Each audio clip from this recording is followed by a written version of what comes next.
उन्होंने पूरी रीति से उन्हें अपने जीवन से निकाल दिया। हमें भी परमेश्वर के भवन में जाने के समय पूरी शुद्धता के साथ हर चीज को हमेशा के लिए खत्म करके उस बैर भाव को, उस क्रोध को, चिंता को, अविश्वास को, किसी भी तरह की बुराइयों को हमें निकाल कर फेंकना है। हर एक प्रकार के उन बुरे स्वभाव को, उन बुरी आदतों को हमें निकाल कर फेंक ही नहीं देना, परंतु उसे दफन कर देना है कि वो हमेशा हमेशा के लिए हमारे जीवन से, हमारे परिवार, हमारे घराने से खत्म हो जाए। और तब हम परमेश्वर के भवन की तरफ जाएं, परमेश्वर के भवन में जाएं और निश्चय ऐसी स्थिति और ऐसी अवस्था में मैं और आप बहुत परमेश्वर से आशीषों को पाएंगे।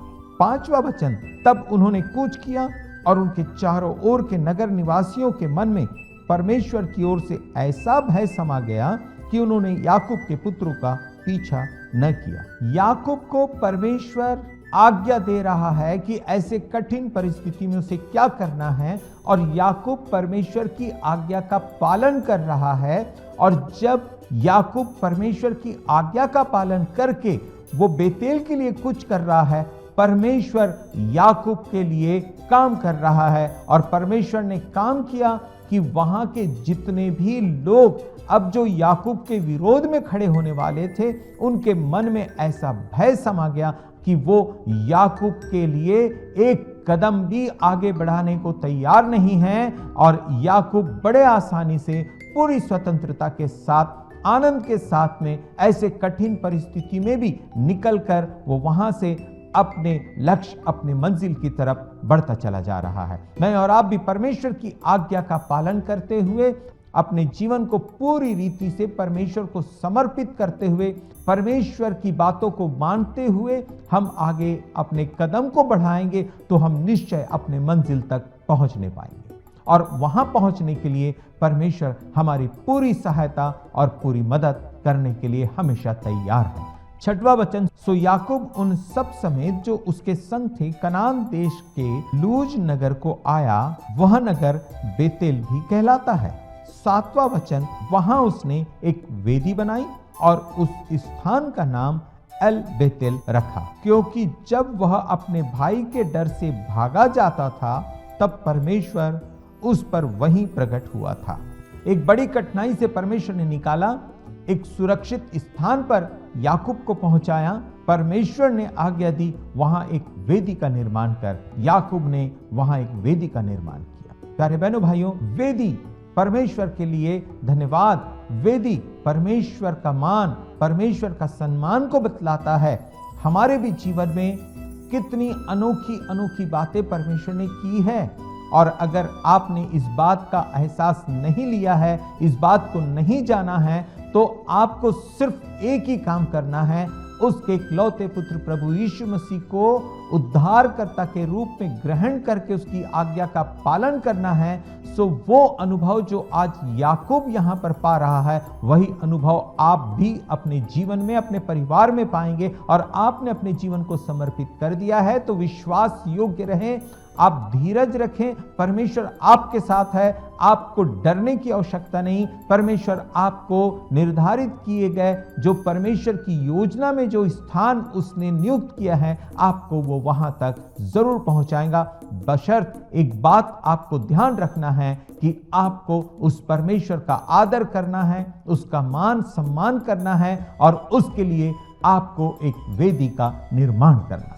8वां वचन, और रिबिका की दूध पिलाने हारी धाय दबोरा मर गई और बेतेल के नीचे सिंदूर वृक्ष के तले उसको मिट्टी दी गई, और उस सिंदूर वृक्ष का नाम अल्लोन बक्कुत रखा गया, जिसका अर्थ है रुलाई का बांझ। दबोरा, ये दबोरा वो है जब रिबिका इसहाक से ब्याह करने के लिए इब्राहिम के दास के साथ पद्दनराम से निकली, तब उसके परिवार ने उसके साथ इस धाय को, इस दासी को उन्होंने भेजा। और इस दासी ने, जो रिबिका की दासी है, उसने एसाव और याकूब की परवरिश की। और जरूर ऐसा लगता है कि दबोरा याकूब से बहुत प्यार करती होंगी, और अंतिम समय में वो जरूर याकूब का इंतजार कर रही होंगी।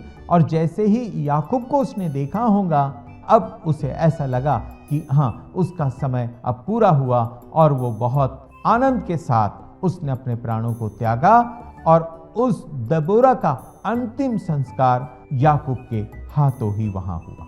9वां वचन, फिर याकूब के पद्दनराम से आने के पश्चात परमेश्वर ने दूसरी बार उसको दर्शन देकर आशीष। 10वां वचन, और परमेश्वर ने उससे कहा, अब तक तो तेरा नाम याकूब रहा है, पर आगे को तेरा नाम याकूब न रहेगा, तू इस्राएल कहलाएगा। इससे पहले परमेश्वर ने यब्बोक नदी के तट पर पनीएल नाम के स्थान पर मल्ल युद्ध के दौरान याकूब के नाम को बदला था।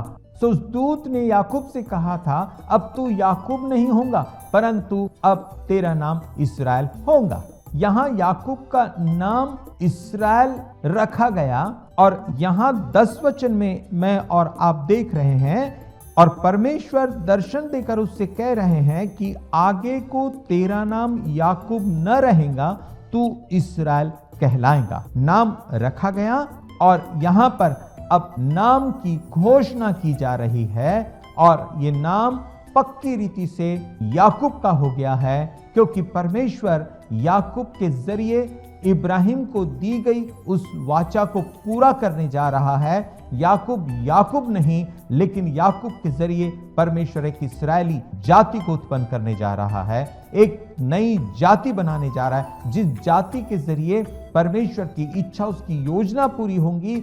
सारे जगत के उद्धार करने वाले उद्धारकर्ता का जन्म होगा और इसी इस्राएल के द्वारा परमेश्वर पिता अपनी महिमा को इस पृथ्वी पर प्रकट करेंगे। 11 वचन, फिर परमेश्वर ने उससे कहा, मैं सर्वशक्तिमान ईश्वर हूं, फूले फले और बढ़े, और तुझसे एक जाति वरन जातियों की एक मंडली भी उत्पन्न होंगी और तेरे वंश में राजा उत्पन्न हो। 12 वचन, और जो देश मैंने इब्राहिम और इसहाक को दिया है, वही देश तुझे देता हूं और तेरे पीछे तेरे वंश को भी दूंगा।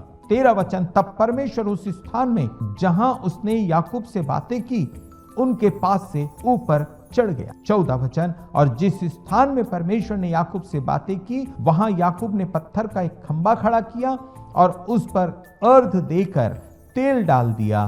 15 वचन, और जहां परमेश्वर ने याकूब से बातें की, उस स्थान का नाम उसने बेतेल रखा। 16 वचन, फिर उन्होंने बेतेल से कूच की। जैसे जैसे परमेश्वर ने अपनी प्रतिज्ञा को पूरा किया, वैसे ही वैसे याकूब ने भी परमेश्वर की आज्ञा को पूरा किया और याकूब बेतेल सुरक्षित पहुंच गया है और अब बेतेल से वो अपने मंजिल की तरफ आगे यात्रा करने के लिए जा रहा है, जहां पर हम एक बड़े महत्वपूर्ण मोड़ को हम याकूब के जीवन में देखेंगे और हम समझ पाएंगे कि याकूब ने आखिर शकेम में क्यों डेरे डाले, क्यों जमीन वहां लिया और कुछ समय के लिए वो वहां क्यों रुक गया। चलिए हम उस भेद को देखेंगे और समझेंगे। 16 वचन, फिर उन्होंने बेतेल से कूच किया और एप्राता थोड़ी ही दूर रह गया था कि राहेल को बच्चा उत्पन्न करने की बड़ी पीड़ा आने लगी। 17 वचन, जब उसको बड़ी बड़ी पीड़ा उठती, तब धाय ने उससे कहा, मत डर, अब की भी तेरे बेटा ही होगा।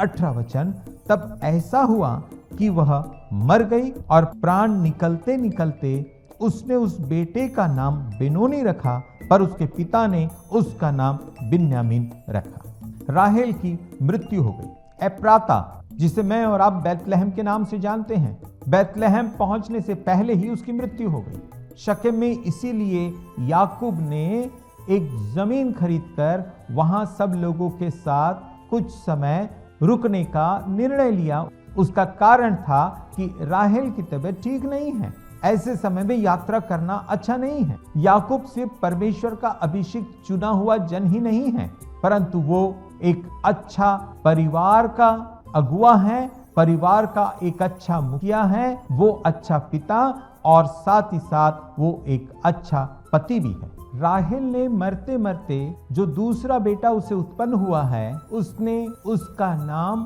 बेनोनी रखा, जिसका अर्थ है मेरा शोकमूल पुत्र, दुख देने वाला पुत्र। लेकिन वहीं याकूब ने अपने उस बेटे का नाम बिन्यामीन रखा, जिसका अर्थ है मेरे दाहिने हाथ का पुत्र। याकूब ऐसे दुख और ऐसे तकलीफ में भी बहुत जागरूक, जबकि राहेल की मृत्यु हो गई, और उसके हाथ में एक बेटा है। याकूब नहीं कहता कि ये बेटा अपशकुन है। याकूब ये नहीं कहता कि ये बेटा अशुभ है, इसके जन्म के समय इसकी मां का मृत्यु हो गया। वो ऐसे विचारधारा नहीं करता। वो जानता है कि राहेल की मृत्यु का कारण शकेम से बेतेल की तरफ यात्रा करना। ऐसे समय में राहेल यात्रा करने के योग्य नहीं थी, लेकिन घटना ऐसी घटी जिसके कारण उसे ये कार्य करना पड़ा। परमेश्वर ने याकूब के लिए प्रबंध किया, उसने एसाव को भेजा। अब आप इस बात पर विचार करें, याकूब एसाव के साथ अगर जाता तो क्या ऐसी सब तकलीफों का उसको सामना करना पड़ता? कभी भी नहीं।